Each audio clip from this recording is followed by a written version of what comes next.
what do you think this game means to this community and this fan base to be able to be in the playoffs for the first time in a decade and to be at home for the first round?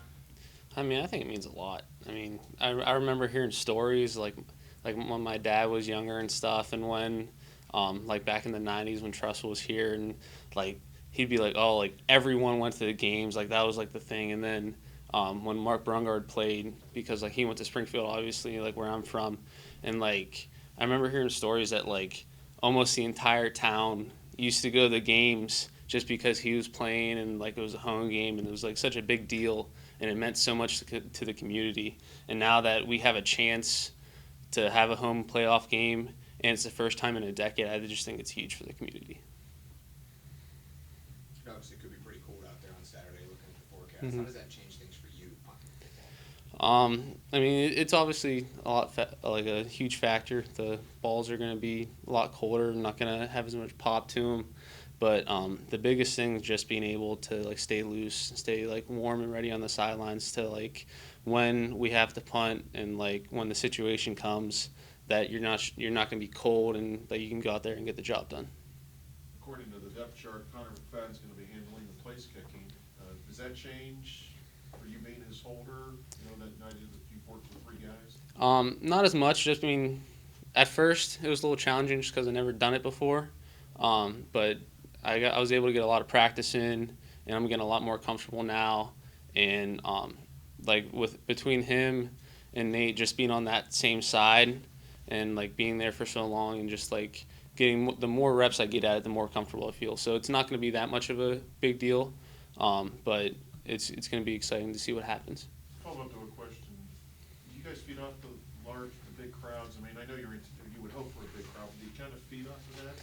I mean, I think, especially like as a whole team. I mean, not as much for us like specialists, just because like we got to stay focused on our job, and like for like holding or place kicking or punting, like if you do one thing wrong, and like if you like that get taken away by the moment, then that could seriously affect what you do. But I think as like a whole team, like especially like our offense and defense, like the energy that the crowd gives us is huge when it comes to actually playing the game. Like especially like defense, like third downs, like they get so much energy. Especially like when Derek and Avery can get after it on third down, they have all that energy behind them. I think it helps a lot. What do you know about their return people and how it may impact your strategy punting on Saturday? As of right now, I don't know much. Like we're gonna watch some film today, get a game plan going for practice and see what we need to do. But I mean, I'm just gonna take it like any other game. Like I just got to do my job, have faith in like the front line guys, my long snapper, have faith in the shield guys that they're gonna protect me, and then the gunners and whoever's gonna go run down the field to get the ball that I'm gonna kick a good ball and they're gonna be there to make a play no matter what.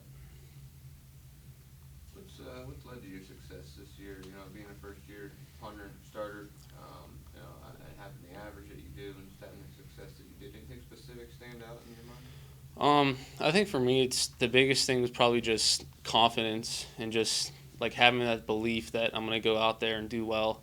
And I mean, I got a lot of help from my brother. Like he used to punt, and he's like every so often, if I'm struggling or whatever, like he'll help me out. But like just the fact that I have the confidence to go out there and like believe I'm gonna do well, I think that's helped me more than anything else.